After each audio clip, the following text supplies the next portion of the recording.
Nous sommes avec un des monuments du journalisme sportif en France, David Astorga. Pour nous, qui sommes africains, parce qu'on a créé ce site internet pour mettre en valeur ceux qui font le football africain, ceux qui pensent au football africain, ceux qui font le football africain, tu es un précurseur. David Astorga, comment vous avez pu percer dans la presse française?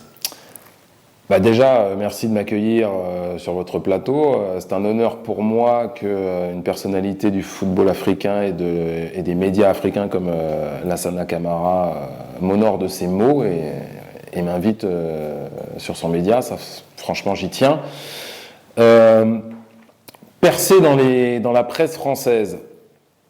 Bon, je suis né ici, hein, donc il n'y a pas trop de secrets. J'ai un parcours qui est, selon moi, classique, mais bon, voilà, on sait qu'il n'y a rien de classique dans ce monde et que rien n'est facile pour nous. Mais pour vous faire un bref résumé, moi, j'ai fait une école de journalisme après un bac et un BTS. J'ai eu la chance de pouvoir atterrir dans un grand média qui s'appelle Eurosport International et qui m'a permis de faire des reportages, notamment avec les Lions du Sénégal, les Lions de la Teranga et les Lions indomptables du Cameroun. Donc j'en ai des frissons quand je vous parle parce que ce sont de très grands souvenirs pour moi. Et là, on est à la fin des années 2000. Et après ça, après Eurosport, j'ai été appelé par la maison mère d'Eurosport, qui était à l'époque TF1, la grande chaîne. Et sur TF1, j'ai rencontré des gens qui m'ont offert des opportunités assez incroyables auxquelles je ne pensais même pas quand j'ai commencé ce métier. Donc notamment de travailler sur l'équipe de France, de pouvoir être homme de terrain sur les matchs de l'équipe de France et de commenter la Coupe du Monde 2010 avec notamment la Côte d'Ivoire, le groupe de la Côte d'Ivoire, du Brésil et de la Corée, pour ce dont je me souviens, donc avec l'ami Didier Drogba. Voilà, et puis après j'avais grandi, j'avais d'autres aspirations, des circonstances aussi qui ont fait que j'ai quitté cette grande chaîne, cette magnifique chaîne d'ailleurs, que j'ai quitté cette chaîne pour aller à CFoot, qui était une chaîne de la Ligue française la Ligue de football professionnel. C'est une expérience qui n'a pas beaucoup duré. Après, je suis allé sur Canal+, où j'ai co-animé Match of the Day avec le Kabyle Messaoud Benterki, que je salue, évidemment. Et puis après, j'ai dû un petit peu me diversifier parce que les circonstances étaient telles que, j'avais fait quand vous faites Canal+, et TF1 à cette époque-là. Donc vous avez fait le tour. Oui, on est au début des années 2010. C'est pas que vous avez fait le tour, mais vous avez fait ce qu'il y avait de mieux, en tout cas. Donc après, on est toujours un petit peu, surtout quand on fait de l'antenne, un petit peu dans une posture où on n'a pas forcément envie, alors je vais employer un terme qui peut être mal interprété, mais ne l'interprétez pas mal, on n'a pas envie de redescendre en fait. Donc voilà, donc du coup je me suis diversifié, j'ai donné des cours de communication, etc. Et puis après, un ami de Canal+, que j'avais rencontré à Canal+, Afrique, et d'ailleurs vous le suivez régulièrement sur cette chaîne encore, il s'appelle Benjamin Allemand. Il m'a donné l'opportunité de découvrir un nouveau sport, les arts martiaux mixtes, à travers une émission qui s'appelle UFC Weekly, que j'ai animée pendant 2 ans, donc de 2015 à 2017, sur la chaîne Combat Sport. Donc, je pense que tout le monde connaît aujourd'hui Francis Ngannou. Voilà, moi c'est comme ça que je l'ai découvert, le Camerounais, et il est venu sur le plateau et c'est un super mec, en plus d'être un super combattant. Donc voilà, moi j'ai côtoyé ces gens-là, etc. Donc c'était super, et c'était une nouvelle expérience pour moi qui n'avait fait que du foot dans ma carrière.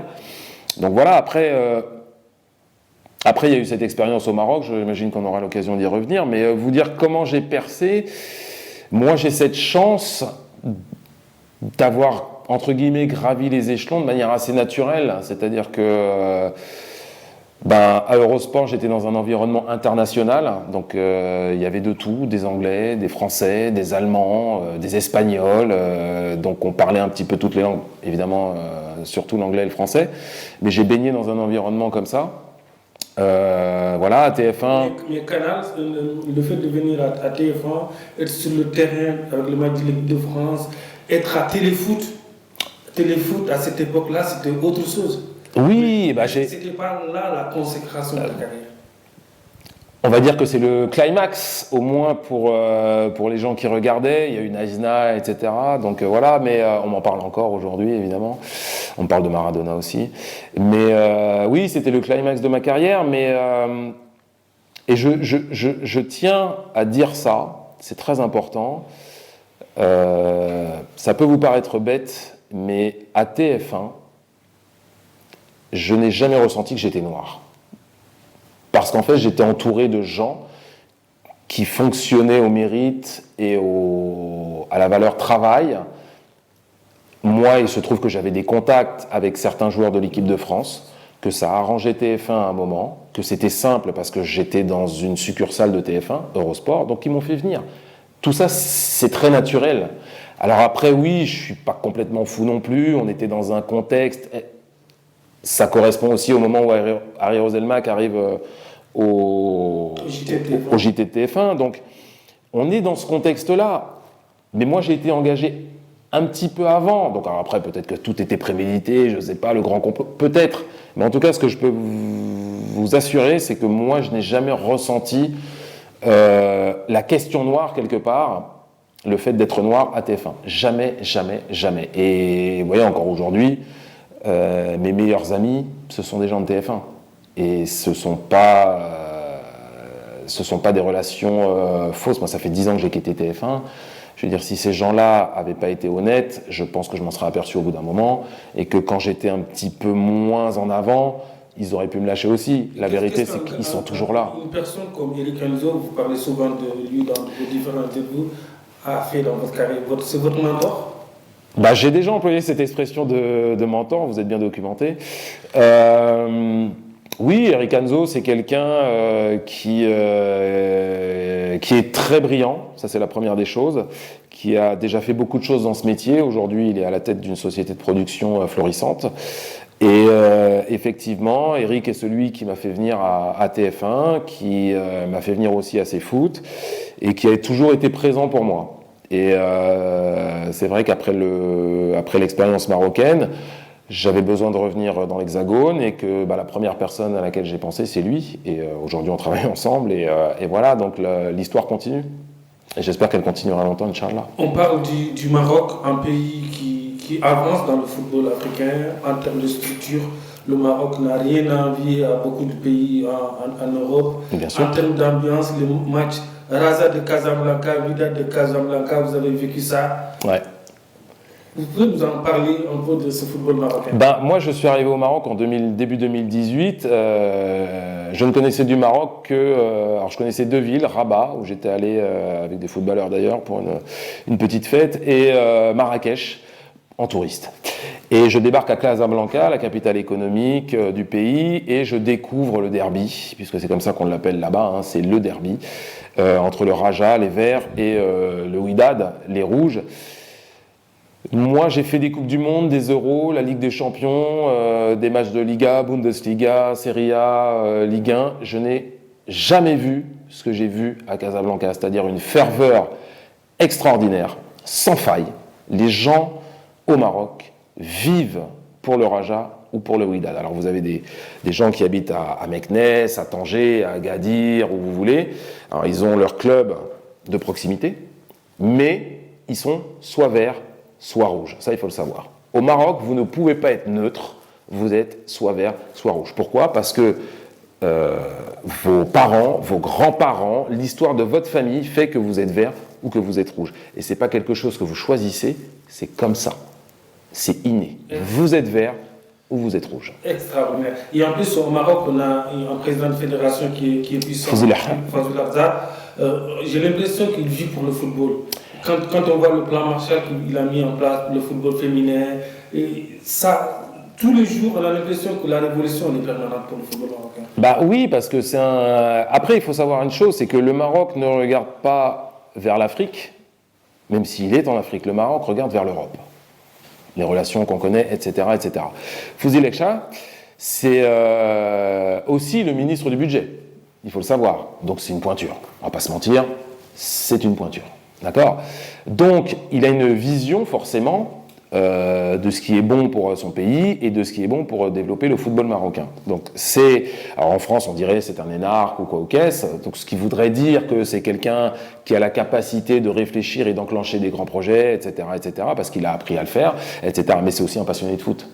Donc évidemment que sa présidence fait beaucoup de bien au Maroc. D'ailleurs, après on peut tout raconter, il n'est pas sur le terrain, mais c'est pas un hasard si c'est sous sa présidence que le Maroc est revenu dans le concert des nations à l'occasion de la Coupe du Monde 2018, 20 ans après sa dernière participation. C'est aussi parce que ce monsieur a réussi à initier des choses qui ont fait que prendre des MRE, etc., choisir un sélectionneur qui est Hervé Renard, je ne vais pas vous apprendre qui est Hervé Renard, sur le continent, entre la Zambie et la Côte d'Ivoire notamment. Donc voilà, et Fouzi Lekja, il a cette vision et il a cette ambition de mettre le Maroc au top du top de l'Afrique. Voilà, et encore une fois, si le Maroc a été aussi loin dans la compétition avec les États-Unis pour la Coupe du Monde 2026, c'est aussi grâce à des personnages comme Fouzi Lekja. Le Maroc, c'est bien, on a parlé du football marocain, le reste du football africain. Aujourd'hui, on n'a plus de joueurs comme Samuel Eto'o, comme Didier Drogba dans le devant de la chaîne, mais on a en Angleterre, on a Aubameyang, on a Salah, Mané. On a Mané. C'est pas mal. Est-ce que tu as l'impression que la relève elle est assurée? Ah bah oui, la relève elle est assurée. Après, je vous invite déjà... Parce que moi, je me suis passionné pour une compétition que je ne regardais quasiment jamais quand je vivais en Europe, c'est la Ligue des Champions de la CAF. Là, vous voyez des matchs extraordinaires parce que vous avez des clubs. Et on ne s'en rend pas bien compte, en fait, quand on est de l'autre côté de la Méditerranée ou de l'Atlantique, on ne s'en rend pas du tout compte. Mais le TP Mazembe, c'est énorme. Le Zamalek, c'est énorme. Le Raja, le Wydad, c'est exceptionnel. Même les clubs d'Afrique du Sud, les Orlando Pirates, etc.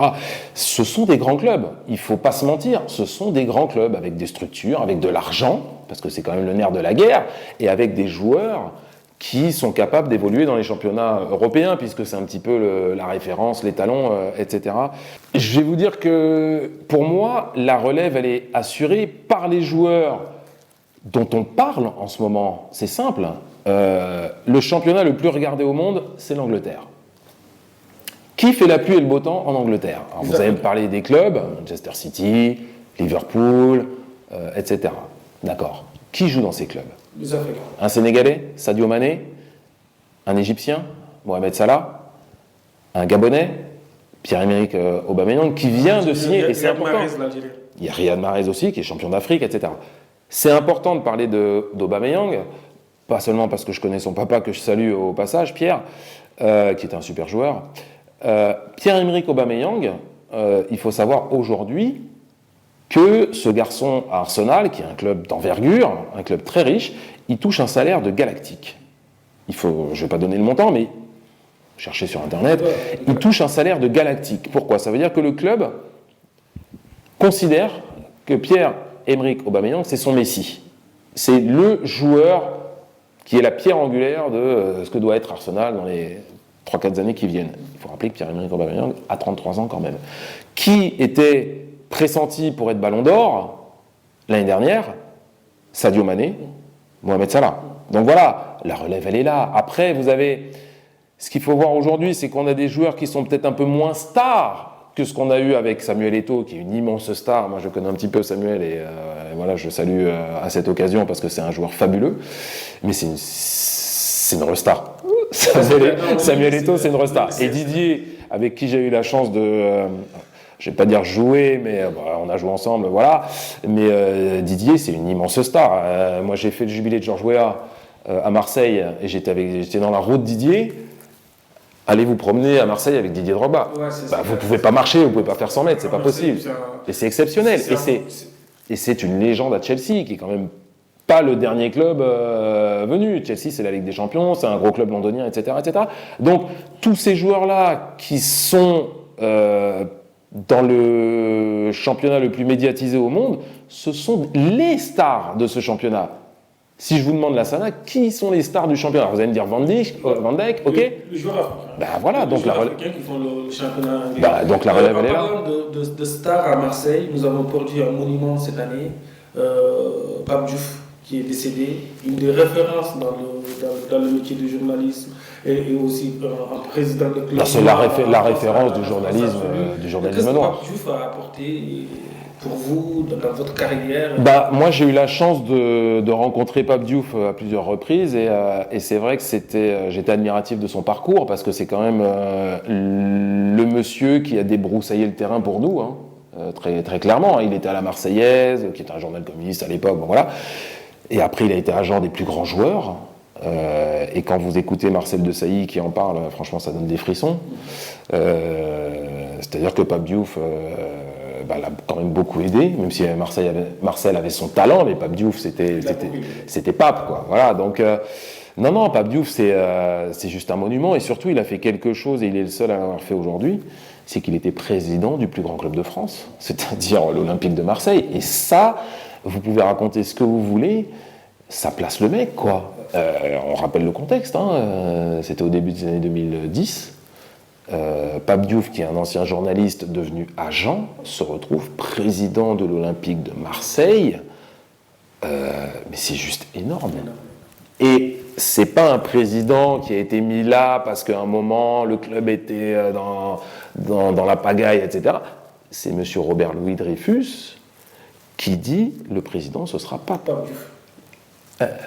Je ne sais pas quoi dire de plus, quoi. Pape Diouf, c'est énorme. Et à côté de ça, moi j'ai eu la chance de le rencontrer à plusieurs reprises, et c'est quelqu'un qui avait toujours un petit conseil. Oui, David, c'est bien ce que tu fais. Voilà, il vous mettait toujours un mais. Non, oui, il y avait souvent un mais. Non, mais après, quand le mais vient de Pape Diouf, vous l'écoutez parce que c'est Pape, quoi. Voilà. Et moi ça m'a beaucoup touché. J'étais au Maroc quand j'ai appris ça, et ça m'a beaucoup surpris et beaucoup touché parce que c'est un personnage non seulement du football français, c'est un personnage de l'Afrique, mais c'est aussi un personnage des médias, ce qui me touche particulièrement forcément. Et c'est un exemple en fait pour nous tous. C'est un exemple. David, est-ce que vous avez des projets pour l'Afrique? Est-ce qu'on peut voir dans quelques années David Estorga président d'un club, le TP Mazembe, ou un club camerounais, ou un club togolais? Alors, ou Inch'Allah. Diriger une chaîne de télévision en Afrique? Tout est possible, pourquoi pas. Après, je ne vais pas vous mentir, c'est pas. Moi, je viens de rentrer du Maroc, donc c'est pas dans mes projets immédiats, mais tout est possible. Après, j'aimerais avoir la surface financière de M. Katumbi, ce qui n'est pas mon cas. Non, mais œuvrer pour le football africain, oui, parce que forcément, de par mon histoire et par mon parcours, je suis forcément africain, donc voilà, donc j'ai pas trop le choix. Mais moi, j'ai découvert un football aussi. J'ai découvert une façon de l'aimer, une façon de le pratiquer.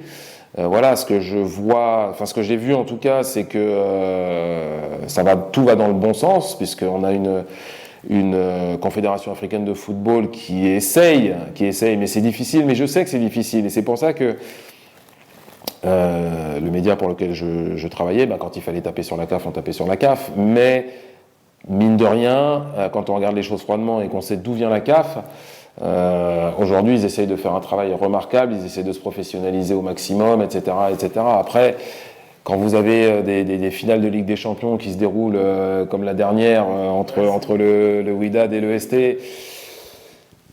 très honnêtement, imaginez, parce que c'est toujours facile de taper sur l'Afrique en disant mais oui, mais ça n'arrive qu'en Afrique. Non, c'est pas vrai. Essayez de transposer la même chose en Europe. Vous auriez le même bazar. D'accord? Et moi, j'ai vu la CAF a fait au mieux parce que c'est une situation exceptionnelle, parce que les conditions étaient particulièrement difficiles ce soir-là, et parce que vous tombez sur quelque chose que vous ne connaissez pas. Donc, la faute, évidemment, je ne vais pas me faire des amis à Casablanca et au Maroc, mais voilà, rétroactivement, le Wydad a commis une faute. Il n'y a pas que le Wydad qui a commis une faute, mais c'est vrai que ils sont fautifs là-dessus, et que finalement, la décision de la CAF, on va dire que c'est la plus juste, même si ça ne plaît pas à mes amis marocains, mais c'est comme ça. Donc voilà, il y a des règlements, et je pense que le président Nassiri ne les connaissait pas, et qu'il a agi de manière instinctive, ce qu'il ne faut jamais faire.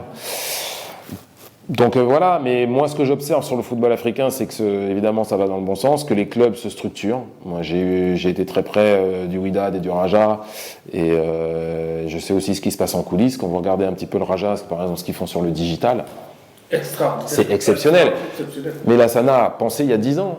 Pensez il y a 10 ans. Vous auriez imaginé ça? Je veux dire, le Raja aujourd'hui, c'est un club qui peut rivaliser avec n'importe quel club européen. Et quand j'emploie le vocable européen, je pense aux grands. Voilà où on en est aujourd'hui. Ce sont des clubs qui se modernisent.